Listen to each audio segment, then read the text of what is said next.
Shalom saudara yang terkasih dalam Tuhan kita Yesus Kristus. Salam damai sejahtera dalam kasih Kristus bagi kita semua.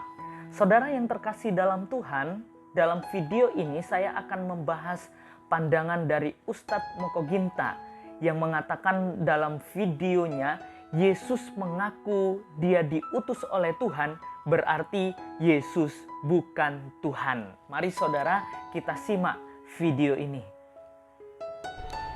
In the Bible, there are so many testimonies of Jesus that he said he was not God but only the messenger of Allah.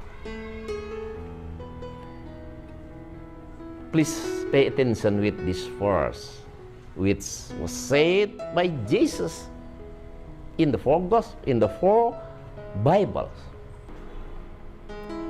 He honestly admitted that he was a messenger of God.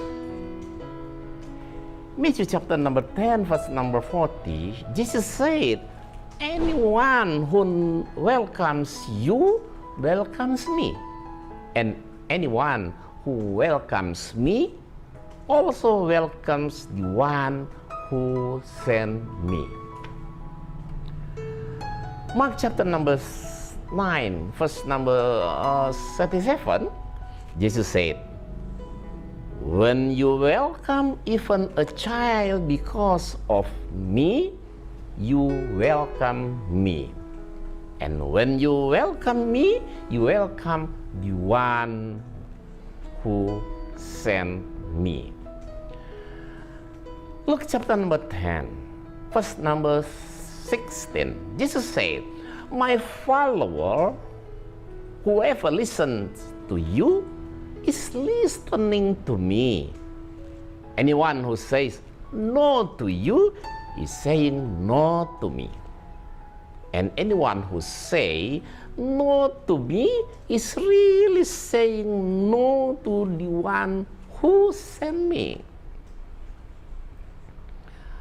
And John chapter number 4, verse number 34, Jesus said, "My food is to do what God wants. He is the one who sent me, and I must finish the work that He gave me to do."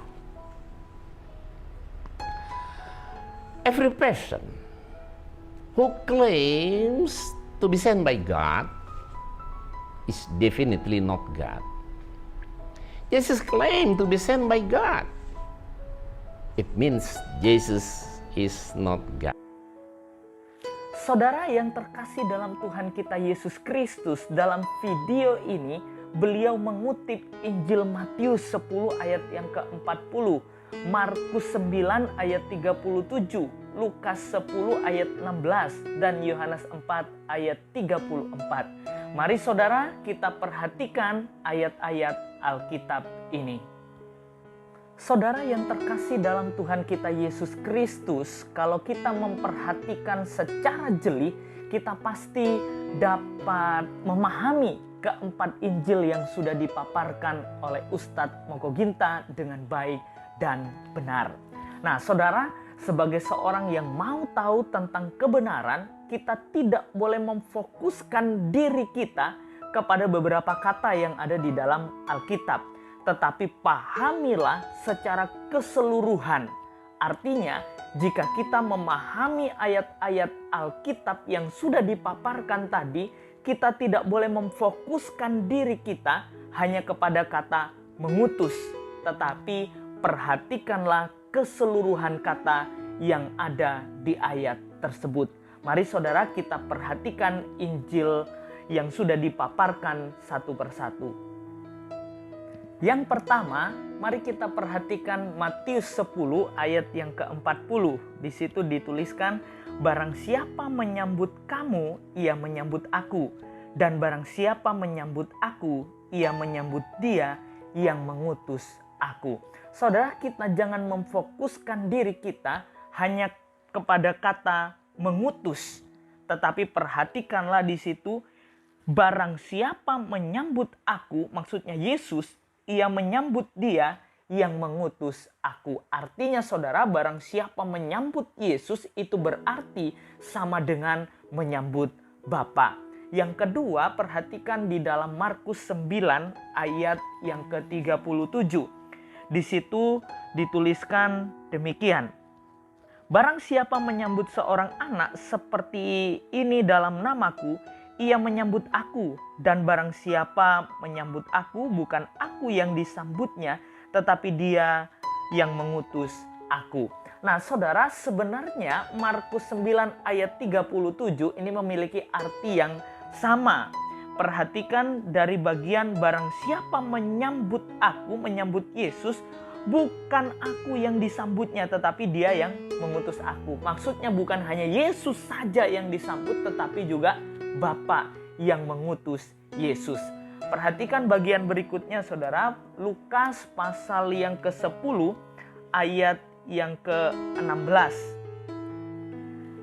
Lukas 10 ayat yang ke-16, di situ dituliskan demikian, barang siapa mendengarkan kamu, ia mendengarkan aku. Dan barang siapa menolak kamu, ia menolak aku. Dan barang siapa menolak aku, ia menolak dia yang mengutus aku. Ini juga sama saudara, memiliki arti yang sama, bahwa Lukas juga ingin mengatakan barang siapa yang menolak Yesus, itu berarti menolak Bapa. Nah, mari perhatikan yang terakhir dari Yohanes 4 ayat yang ke-34. Nah, di situ dituliskan Yohanes 4 ayat yang ke-34, kata Yesus kepada mereka, makananku ialah melakukan kehendak Dia yang mengutus aku dan menyelesaikan pekerjaannya. Nah, ini saudara, maksudnya Yohanes ingin memberitahukan dan juga melalui ayat ini mau mengajarkan bahwa semua yang ada dalam diri Yesus itu adalah kehendaknya. Bagi orang yang tidak percaya akan hal ini, tidak percaya kepada Yesus, itu adalah sesuatu yang sulit untuk memahami bagian ini.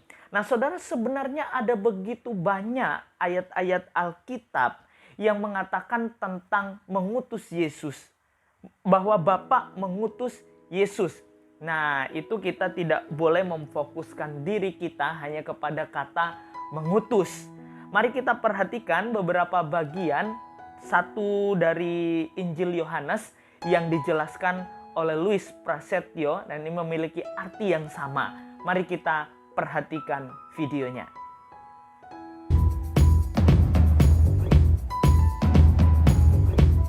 Kalau teman-teman sering berdebat dengan orang muslim, mereka sering kali memakai Yohanes 17 ayat yang ketiga untuk menunjukkan bahwa Yesus hanyalah utusan saja. Begini bunyi ayatnya, inilah hidup yang kekal itu, yaitu bahwa mereka mengenal Engkau satu-satunya Allah yang benar, dan mengenal Yesus Kristus yang telah Engkau utus. Ayat ini sering dipakai kalau nggak mereka bilang bahwa Yesus bersahadat karena di situ menyebut nama Allah, yang padahal sebenarnya ditulisnya kata Allah ini juga bahasa aslinya dalam bahasa Yunani.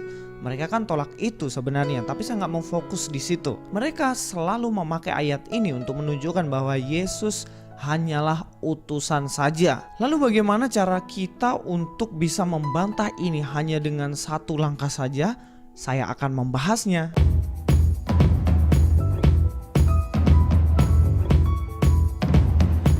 Ketika mereka mengatakan hal seperti itu, mari kita akan jawab dan katakan pada mereka, coba Anda lihat di ayat yang kelima.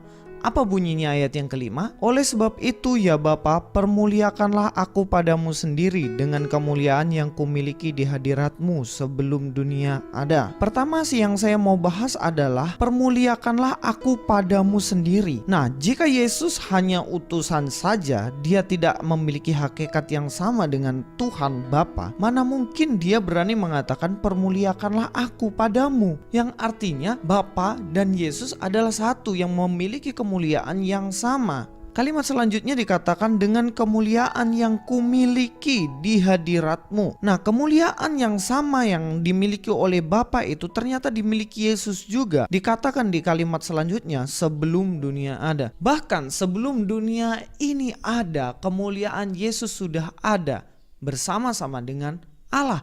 Ini juga yang dijelaskan dalam Yohanes 1 ayat yang ke-1. Pada mulanya adalah firman, firman itu bersama-sama dengan Allah dan firman itu adalah Allah. Firman itu yang adalah Yesus, dia adalah Allah, makanya ia memiliki kemuliaan yang sama pada Bapa sejak dunia ini belum ada. Dan mari kita tanyakan balik kepada dia, adakah nabi manusia biasa yang berani mengatakan bahwa ia memiliki kemuliaan yang sama dengan Allah pada mulanya sebelum dunia dijadikan? Kan enggak ada gitu loh. Kalau dia hanya utusan, kalau dia hanya manusia biasa, mana mungkin dia memiliki kemuliaan yang sama dengan Bapa sejak dunia belum dijadikan?